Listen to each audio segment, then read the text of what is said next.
சமீப நாட்களில் நடந்த எல்லா விஷயங்களையும் ஜேசன் தனது தந்தையிடம் விளக்குகிறான்.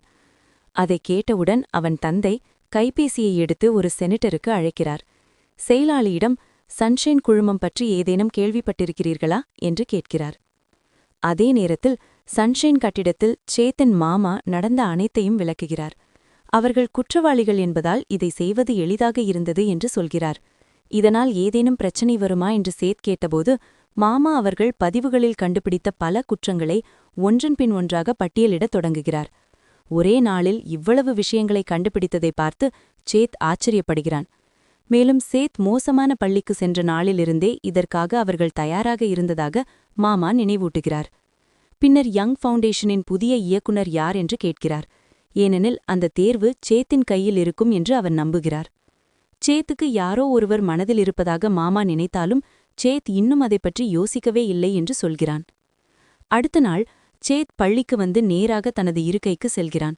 அவன் உட்கார்ந்தவுடன் விக்டர் அவனை ஆர்வமாக கவனிக்கிறான். சேத் அவனை பார்த்ததை உணர்ந்த விக்டர் அவனையும் திரும்பி பார்க்கத் தொடங்குகிறான். சில நேரம் இருவரும் ஒருவரை ஒருவர் பார்த்து கொண்டே இருக்க இறுதியில் விக்டர் தலையை தாழ்த்திக் கொள்கிறான். தூரத்திலிருந்து சேத்தை கவனித்துக் கொண்டிருந்த சில்வி மீண்டும் அவனை அணுக தைரியம் திரட்டுகிறாள். முதல்வர் அலுவலகத்திற்குப் பிறகு அவனை பார்க்கவில்லை என்பதால் ஏதேனும் நடந்ததா என்று கேட்கிறாள். அந்த மாதிரி என்னை பார்த்த பிறகும் நீ எனக்காக கவலைப்பட்டாயா என்று சேத் கேட்கிறான். அவள் நீ என் வகுப்பு தோழன்தான் என்று பதிலளிக்கிறாள். சேத் மெதுவாக சிரித்து கவலைப்பட வேண்டாம் என்று சொல்லி அவனை சிரிப்புடன் பார்க்கிறான். அந்த நேரத்தில் ஜேசன் கதவை தள்ளித் திறந்து சேத்தின் பெயரை கூச்சலிட்டு அறைக்குள் வருகிறான். மாணவர் கவுன்சில் தலைவர் வந்ததைக் கண்டு அனைவரும் ஆச்சரியப்படுகிறார்கள். ஜேசன், என்னைப் போல ஒரு பயனற்ற குற்றவாளியை நீ பயப்படுவேன் என்று நினைத்தாயா என்று கேட்கிறான். சேத் எழுந்து அவனை நோக்கி நடக்க ஆரம்பித்தவுடன் ஜேசன் திடீரென்று கதவை அடித்து மூடி ஓடிவிடுகிறான். இதனால் சேத் எந்த எதிர்வினையும் காட்ட முடியாமல் நிற்கிறான். மீண்டும் முதல்வர் அலுவலகத்தில் உடற்பயிற்சி ஆசிரியர் கதவை தட்டுகிறார். உள்ளிருந்து ஒருவர் வர சொல்கிறார். சேத்தின் மாமா ஜன்னலுக்கு வெளியே பார்த்து கொண்டே அவரை உட்கார சொல்கிறார். என்னை தேடியதா என்று ஆசிரியர் கேட்டு எப்படி உதவலாம் என்று கேட்கிறார். அதற்கு பள்ளியின் புதிய உரிமையாளர் உத்தரவின்படி அவரே இந்த பள்ளியின் புதிய முதல்வராக நியமிக்கப்படுகிறார் என்று மாமா சொல்கிறார். அதே நாளில் சேத் பள்ளியிலிருந்து கிளம்ப தயாராகும்போது ஜேசன் தனது நண்பர்களுடன் ஒரு ஒதுக்குப்பாதையில் அவனை காத்திருக்கிறான். அவர்கள் சேத்தை பிடித்து வர வேண்டும் என்பதே திட்டம் என்று ஜேசன் சொல்கிறான்.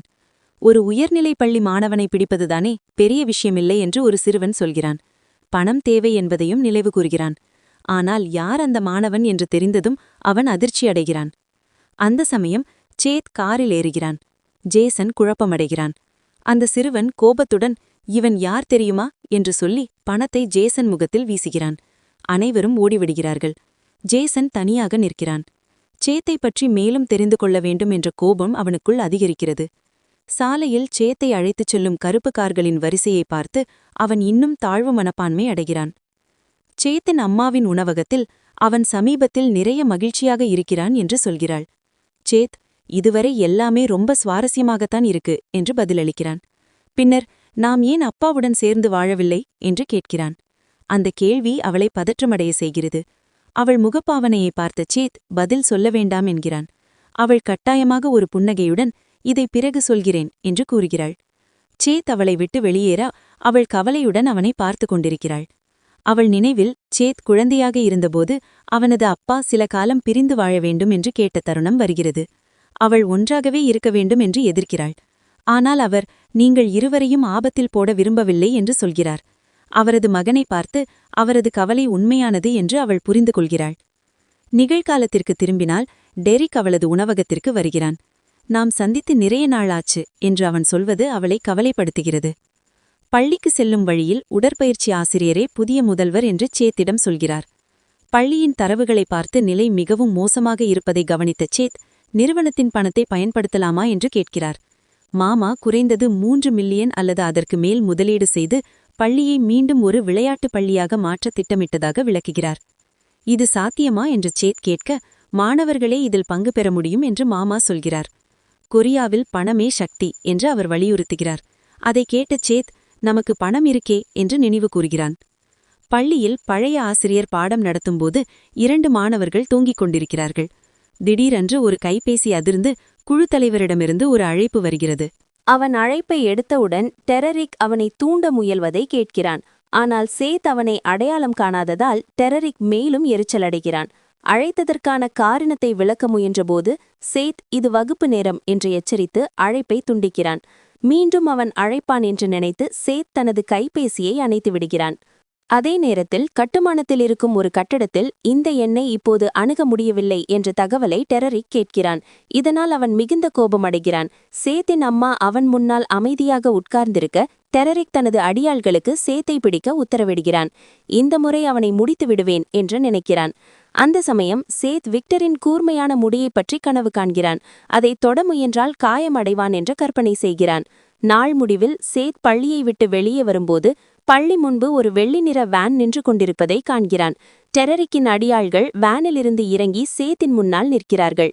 சேத் நீங்கள் யார் என்று கேட்கிறான். அவர்கள் அவனை தங்களை பின்தொடர சொல்கிறார்கள். அச்சமயம் டிரைவர் வந்து நீங்கள் என்ன நினைத்து கொண்டு இப்படி செய்கிறீர்கள் என்று கேட்கிறான். அடியாள்கள் திரும்பி பார்த்தவுடன் அது ராட் என்பதையும் அவன் சேத்தின் டிரைவர் என்பதையும் அறிந்து பயப்படுகிறார்கள். தன் முதலாளியை கட்டளையிட முயன்றதற்காக ராட் அவர்களை கோபமாக திட்டுகிறான். சேத் மீண்டும் உங்களுக்கு என்ன வேண்டும் என்று கேட்கிறான். அதற்கு ஒரு அடியாள் தனது கோட்டிலிருந்து கைபேசியை எடுக்கிறான். இது டெரரிக்கிடமிருந்து வந்த உத்தரவு என்று சொல்ல சேத் அந்த கைபேசியை பிடுங்குகிறான். திரையில் பார்த்தவுடன் ஒரு நாற்காலியில் அடைக்கப்பட்ட நிலையில் தன் அம்மாவை பார்த்து சேத் அதிர்ச்சியடைகிறான். சேத்தின் கோபம் முகத்தில் வெளிப்படுவதை அடியாள் கவனிக்கிறான். கைபேசி வைத்த கையாலேயே சேத் ஒருவனை பலமாக குத்துகிறான். இன்னொருவன் எதிர்த்தாக்க முயன்றபோது கைபேசியை அவன் மீது எரிந்து கவனத்தை சிதறடித்து அவனையும் தாக்குகிறான். ஒருவனை தரையில் தள்ளி கோபத்தில் அவனது பற்கள் சேத்தின் கையில் பதியும் அளவுக்கு அவனை அடிக்கிறான். அவனது தலையை பிடித்து என் அம்மாவை எங்கே வைத்திருக்கிறீர்கள் என்று கத்துகிறான். இடம் தெரிந்ததும் பாதுகாவலர்களின் கார்கள் அனைத்தும் அந்த இடத்தை நோக்கி பாய்கின்றன. சேத் மாமாவை அழைக்க அவர் அவனை அமைதியாக இருக்க சொல்கிறார். என் அம்மாவை கடத்திட்டாங்க என்று சேத் கத்தினாலும் மாமா அவர்கள் நிலைக்கு நீ இறங்காதே என்று அறிவுறுத்துகிறார். அதே நேரத்தில் டெரரிக் மீண்டும் அழைக்க முயல்கிறான். ஆனால் எதுவும் வேலை செய்யவில்லை. அவன் சேத்தின் அம்மாவை பார்த்து உன்னிடம் எனக்கு தனிப்பட்ட விரோதமில்லை, ஆனால் ஒரு குழந்தை சன்ஷைனை நடத்துவது சரியில்லை என்று சொல்கிறான். அதற்கு அவள் சேத் உன்னை விட நல்லா செய்வான் என்று சொல்கிறாள். இதனால் டெரரிக் மேலும் கோபமடைகிறான். அவள் எழுந்து நின்று அவனை மேலிருந்து பார்ப்பதோடு நீ ஒரு சாதாரண குற்றவாளிதான் என்று சொல்கிறாள். அவளின் புன்னகை மறைந்து தீவிரமும் ஆக்கிரமணான பார்வையுடன் அவனை நோக்குகிறாள். அச்சமயம் மாமா சேத்திடம் ஒரு உண்மையை வெளிப்படுத்துகிறார். அது அவனை முற்றிலும் அதிர்ச்சியடையச் செய்கிறது. காருக்குள் இருக்கும் சேத் தன் அம்மாவுக்கு செய்ததை நினைத்து கடும் கோபத்தில் இருக்கிறான். கார்கள் அந்த இடத்தை அடைகின்றன. சேத் காரிலிருந்து இறங்க மாமா காத்திருக்கிறார். டையை சரிசெய்து உன் அம்மா எங்கே என்று கேட்கிறார். ஒருவர் முகத்தை திருப்பி உள்ளே இருக்கிறாள் என்று சுட்டிக்காட்டுகிறார். யோசிக்காமல் சேத் ஓடுகிறான். படிக்கட்டுகள் வழியாக மேலே பாய்ந்து கதவை பலமாக உதைக்கிறான். உள்ளே அவன் அம்மா எதுவும் நடக்காத போல அமைதியாக நிற்கிறாள். அம்மா என்று சேத் அழைக்கிறான். சுற்றி பார்த்தவுடன் அனைத்து ஆட்களும் தரையில் விழுந்து கிடப்பதையும் அந்த பெண் மட்டும் நின்றிருப்பதையும் காண்கிறான். டெரரிக் அவளால் சட்டையை பிடித்து தூக்கி பிடிக்கப்பட்டிருக்கிறான். என்ன நடக்குது என்று சேத் குழப்பத்தில் கேட்கிறான். தன் அம்மாவை அங்கே நிற்பதை பார்த்து அவன் உறைந்து போகிறான். அச்சமயம் மாமா வந்து அந்த பெண்ணிடம் மன்னிப்பு கேட்டு மீதியை உங்களிடம் விட்டு விடுகிறேன் என்று சொல்கிறார். பயந்து டெரரிக் என்னை காப்பாத்துங்க என்று அலறுகிறான். காயத்துடன் நடுங்கிக் கொண்டே மீண்டும் மீண்டும் கெஞ்சுகிறான். அந்த பெண் அங்கிருந்து விலகிச் செல்ல மாமா தலையை தாழ்த்தி அவளுக்கு மரியாதை செய்கிறார். வெளியே செல்லும்போது கெஃபே திறக்கணும் வா என்று மகனிடம் சொல்கிறாள். சேத் பயத்துடன் அவளை பார்த்து கொண்டிருக்க அவள் முகம் இன்னும் தீவிரமாகவே இருக்கிறது. சில நேரத்திற்கு பிறகு கெஃபேவில் சேத் என்ன நடந்தது என்று கேட்கிறான். அவள் கேள்வியை தவிர்த்து என்ன அர்த்தம் என்று கேட்கிறான். அவன் நீ எப்படி இதையெல்லாம் செய்தாய் என்று ஆர்வமாக கேட்கிறான். அவள் சிரித்து அவை இஸ்ஸியின் ரகசியம் என்று சொல்கிறாள். இதனால் சேத் மேலும் குழப்பமடைகிறான். சரியான நேரம் வந்தால் எல்லாம் சொல்வேன் என்று தெளிவுபடுத்துகிறாள். ஆனால் சேத் எனக்கு புரியலை என்று சொல்கிறான். அதற்கு அவள் மகிழ்ச்சியுடன் புரிய வேண்டிய அவசியமே இல்லை, என்ன நடந்தாலும் நான் உன் அம்மாதான் என்று சொல்கிறான். சேத் அமைதியாக அவளை பார்த்து கொண்டிருக்கிறான். வெளியே டிரைவர் அமைதியாக சிகரெட் பிடித்துக் கொண்டிருக்கிறார். காரிலிருந்து இறங்கிய மாமா வந்தவுடன் டிரைவர் உடனே வணங்குகிறான். இருவரையும் பார்த்த மாமா திடீரென்று கோபமடைகிறார். அவருக்கு சேத் குழந்தையாக இருந்த காலம் நினைவுக்கு வருகிறது. அவன் அம்மா யோயோ கொண்டு விளையாடும்போது தவறுதலாக குழந்தையின் தலையில் பலமாக படுகிறது. அவன் தரையில் விழுந்து அழுகிறான். அவள் சமாதானப்படுத்த முயன்று மீண்டும் விளையாட இந்த முறை அவன் தப்பித்தாலும் உடல் கட்டுப்பாடு இல்லாமல் மீண்டும் விழுகிறான். அவனை தூக்கி அணைத்துக் கொள்கிறாள். இதை பார்த்த தந்தை தலையசைக்கிறார். பின்னணியில் மாமா ஏதோ ஒரு ரகசியம் தெரிந்தவனாக அமைதியாக கவனிக்கிறார். நிகழ்காலத்தில் கெஃபே வெளியே டிரைவருடன் நின்ற மாமா அமைதியை புலைக்கு ராமி என்று அழைக்கிறார். பூசானில் நடந்த கலவரங்களுக்கு யகூசா காரணம் என்று சொல்கிறார். அதை கேட்ட டிரைவர் அமைதியாக நிற்கிறான். மாமா யகூசாவை கடுமையாக சபிக்கிறார். பின்னர் முதலாளியை இன்னும் பாதுகாப்பாக கவனிச்சுக்கோ என்று சொல்கிறார். டிரைவர் வணங்கி துப்பாக்கி வைத்துக் கொள்ளலாமா என்று கேட்கிறான். மாமா சம்மதிக்க அவன் மகிழ்ச்சியுடன் நன்றி சொல்கிறான். பின்னர் மாமா பள்ளிக்கு அனுப்ப யாராவது இருக்கிறார்களா என்று கேட்கிறார். ஷென்னு ஓனிகாய் குழு தலைவர் மாக்கி ரயன் சேத்தின் பின்னால் இருப்பதாகவும் மேலும் பாதுகாவலர்கள் தேவை என்றும் டிரைவர் சொல்கிறார். இதை கேட்ட மாமா கவனமடைகிறார். புதிய மாணவனாக நடிக்கக்கூடிய ஒருவரை தேட வேண்டும் என்று கூறுகிறார். சில நேரத்திற்கு பிறகு சோஃபியின் வீட்டில் சோஃபி சோகமாக உணவு உண்ணிக் கொண்டிருக்கிறாள். அவளது தந்தை மனமுடைந்த தன் மகளை கவனித்துக் கொண்டிருக்கிறார்.